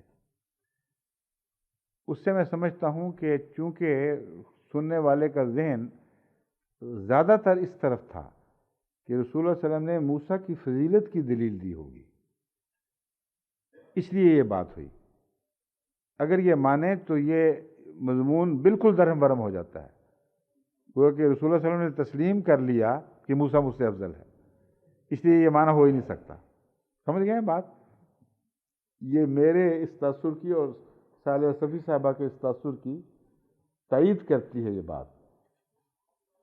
دو ہی سیناریو بنتے ہیں، دو ہی امکانی تصویریں بنتی ہیں۔ ایک یہ کہ رسول اللہ صلی اللہ علیہ وسلم نے تسلیم کر لیا کہ ہاں موسیٰ مجھ سے افضل ہے، اور ثبوت میں اور دیتا ہوں۔ ثبوت یہ ہے کہ قیامت کے دن میں بھی بے ہوش ہو جاؤں گا، مگر وہ جو مستثنیٰ ہے وہ موسیٰ ہوگا۔ اس کے بعد مفسرین کے لیے یہ اس بحث کی گنجائش کہاں رہتی ہے کہ رسول اللہ صلی اللہ علیہ وسلم نے دلداری کی خاطر کیا تھا۔ اگر دلداری کی خاطر کیا تھا تو یہ قطعی ثبوت کیوں مہیا کر دیا کہ ہاں مجھ سے وہ افضل بنتا ہے اس پہلو سے؟ اس لیے یہ بات نہیں ہے۔ میرا اپنا خیال ہے کہ دلداری کرتے ہوئے یہ بھی فرمایا ہے ایک تو یہ کہ تفضیل کی بحثیں نہ کیا کرو، یہ بحثیں نقصان پہنچایا کرتی ہیں، قوموں میں نفرتوں کے بیج بوتی ہیں۔ اور صرف حضرت موسیٰ کے متعلق نہیں فرمایا، یونس ابن متہ کے متعلق بھی فرمایا، لا تفضلونی علی یونس ابن متہ، مجھے یونس مچھلی کے پیٹ والے، جس کو ذوالنون بھی کہتے ہیں، اس پر بھی فضیلت نہ دو۔ اب بتائیں کہ کیا رسول اللہ صلی اللہ علیہ وسلم کو پھر کسی نبی کی بھی فضیلت نہیں؟ مراد یہ فضیلتیں ہوتی ہیں، مگر اگر ایسے لوگ جن کے جذبات کسی اور شخص سے وابستہ ہیں، اور جب ان کے سامنے کسی اور شخص کی عزت افزائی ہو اور مقابلہ کے رنگ پیدا کیا جائے تو جذبات مجروح ہوتے ہیں۔ یہ ایک بین الاقوامی انصاف کی تعلیم ہے، اور حیرت انگیز احسان کی تعلیم بھی اپنے اندر رکھتی ہے۔ عام مذاہب اگر یہ کہیں تو ایک صرف عدل سے تعلق رکھنے والا مضمون ہے۔ اگر حضرت محمد رسول اللہ صلی اللہ علیہ وسلم فرمائیں تو اس علم کے ساتھ فرما رہے ہیں کہ میں افضل ہوں اور خدا نے مجھے تمام پر فائق فرمایا ہے، اس کے باوجود میں اپنے متبعین کو یہ ہدایت نہیں دیتا یا اجازت نہیں دیتا کہ اسے دوسرے قوموں کی دل شکنی کے لیے استعمال کریں۔ یہ ہے محمد رسول اللہ علیہ وسلم کا دین۔ اور پاکستان میں جو دین چلا ہوا ہے وہ یہ ہے کہ اسلام کو حق ہے ہر دوسرے دین کی ذلت تذلیل کرے، ان کے ماننے والوں کی رسوائیاں کرے، ان کے جذبات کو مجروح کرے، ان کے دلوں کو چکنا چور کر دیں، سب اجازت ہے، مگر کسی غیر مذہب والے کو اس مسلمانوں کی دل شکنی کی اجازت نہیں۔ کتنا بالکل برعکس مضمون، اس کو تقلب کہتے ہیں، الٹ پلٹ ہو جائے مضمون۔ یہ کیسے ممکن ہے کہ حضرت صلی اللہ علیہ وسلم کا یہ اسوہ حسنہ ہو اور مولوی یہ دین محمد صلی اللہ علیہ وسلم کی طرف منسوب کریں؟ اس لیے سب ان کا اپنا بنایا ہوا دین ہے۔ رسول اللہ علیہ وسلم کا دین یہ ہے کہ مسلمان اخلاق میں سب سے اعلیٰ ہے، دلجوئی کے لحاظ سے سب سے اونچے مرتبے پر فائز ہے، اور اکرم جو ہو، اکرام جس میں ہو، اس کا کام ہے کہ وہ جھک کر دوسرے کے سامنے عزت کے ساتھ پیش آئے، اور یہ تنزیل کے معنی بھی ہیں۔ بس اسی تعلق میں سمجھا رہا ہوں کہ اس حدیث، یعنی اس کے ضمن میں تو بات نہیں شروع ہوئی مگر مجھے یاد آ گیا تھا، تو یہ ابھی آیت یاد آ گئی کہ حضرت صلی اللہ علیہ وسلم امت محمدیہ سے یہ توقع رکھتے ہیں کہ وہ کریم النفس ہو، کریم الخلق ہو، نہایت ہی اعلیٰ درجے کے اخلاق ہوں، دوسروں کی دلداریاں پیش نظر رہیں، اور اپنے معاملے میں صبر کی طاقت دکھائے، صبر کے نمونے دکھائے۔ یہ عزت کا موجب ہے۔ اور اگر یہ کہا جائے کہ ہم چھوٹی سی بات بھی اپنے خلاف برداشت نہیں کریں گے اور تم پر پتھر بھی ماریں گے تو اجازت نہیں دیں گے کہ آگے سے مقابلہ کرو، یہ نہایت ہی قریب المنظر بات ہے، نہایت گرے ہوئے سفلہ اخلاق ہیں جو ہرگز اسلام کی طرف منسوب نہیں ہو سکتے۔ بس اس خلق محمدی کی روشنی میں اس کی تفسیر یہ ممکن ہے کہ رسول اللہ صلی اللہ علیہ وسلم نے فرمایا ہو کہ یہ تو نہ کرو، اس طرح مناسب نہیں ہے۔ باقی اس کی دلداری کی خاطر میں تمہیں بتاؤں، تمہارا موسیٰ کتنا اچھا تھا، میں نے اسے سب سے پہلے ہوش میں آتے دیکھا ہے، یہ فرمایا ہوگا۔ اور یہ بات کہ میں بے ہوش ہو گیا تھا اور پھر ہوش میں آیا تو موسیٰ کو دیکھا، یہ غالباً داخل ہوئی ہے، اور اس حدیث کے پس منظر میں اس کا داخل ہونا بعید از قیاس نہیں، کیونکہ جب ایک آدمی کے دل پہ یہ اثر ہے کہ رسول اللہ صلی اللہ علیہ وسلم فضیلت سے ہی منع کر رہے ہیں، وہ فضیلت کے حق سے ہی محروم، دعوت سے ہی دستبردار ہو رہے ہیں، تو وہ یہ حدیث کا یہی مطلب نکالے گا، اور وہ مطلب چونکہ اس کے مخالف تھا، اس میں رسول اللہ صلی اللہ علیہ وسلم کی فضیلت قائم رہتی ہے اور مزید ثابت ہوتی ہے۔ اس لیے سننے والے نے ضرور غلطی کی ہے، مجھے ذاتی طور پر یقین ہے، لیکن محققین علماء جو ہمارے ہیں، ماہرین ہیں حدیث کے، ان کو غور کرنا چاہیے، چھان بین کرنی چاہیے کہ اس موقف کی تائید میں کوئی ظاہری ثبوت بھی ہمارے ہاتھ میں ہے یا ہمارے ایمان اور محبت ہی کا تقاضا رہے گا کہ یہ خیال باندھے رہیں، مگر ہو سکتا ہے اس کا ظاہری ثبوت بھی مل جائے۔ اب تو وقت ہو گیا، ٹھیک ہے، پھر کل ختم تو نہیں نہ کرنا؟ کل اصل میں تفسیر کے لیے زیادہ وقت ہوتا ہی نہیں. جب ہم نے تفسیر کو زیادہ وقت دیے تو یہ محسوس کیا تو کہ دعا کے لیے پھر بہت تھوڑے وقت رہ گئے تھے. کل دو باتیں ہیں جو پچھلے دستور سے ہٹ کر ہیں. دو باتیں، ایک بات ہے یا دو باتیں بھی ہیں. ایک بات یہ ہے کہ وقت ہمارے ہاں یہی رہے گا جو اب درس کا وقت ہے، اور اہل پاکستان اور ہندوستان اور بنگلہ دیش میں ان کے افطاری کے قریب کا وقت ہوگا. تو اس پہلو سے جو پرانے مناظر تھے کہ دعا ہو رہی ہے افطاری کے قریب، دعائیں، اور اس سے پہلے تفسیر بھی ہو رہی ہے، یہ سارے مناظر اثر نو زندہ ہو جائیں گے، اور ان کے لیے بہت بہتر ہے یہ، اور لطف کا موجب ہوگا. تو اس لیے ہمارا اس وقت سے پہلے کر لینا ہمیں کسی بات سے محروم نہیں کرتا عملاً، کیونکہ آخری روزے کے دوران ہی یہ دعائیں ہیں جن کا کچھ حصہ سورج کے ڈھلکنے کے بعد دوسرے پہلو شام کے وقت میں بھی داخل ہو چکا ہے. ابھی بھی دیکھ لیں 1:10 ہیں، یعنی 12 بجے سورج نے ڈھلکنا شروع کیا تھا دوسری طرف، اور اب وہ دوپہر کا وقت ہے جس میں ہم عام طور پہ دعا کیا کرتے ہیں، اور ان کے لیے سہولت ہو جائے گی. ورنہ وہ پہلے بیچارے آخری دعا روزے کھولنے کے بعد عید کی تیاریوں میں کیا کرتے تھے، تو نفسیاتی لحاظ سے بڑی الجھن ہوتی ہے. دوسرا فرق جو میں کہہ رہا ہوں وہ یہ ہے کہ ہم تفسیر پہ زیادہ وقت نہیں لگائیں گے، اور دعاؤں کے مضمون کو بیان کریں، وہاں کن کن دعاؤں کی ضرورت ہے، کن کن کو یاد رکھیں، اور پھر دعا میں جتنا بھی وقت خدا نے توفیق دی وہ لگائیں گے. باقی انشاءاللہ پھر کل. السلام علیکم ورحمۃ اللہ.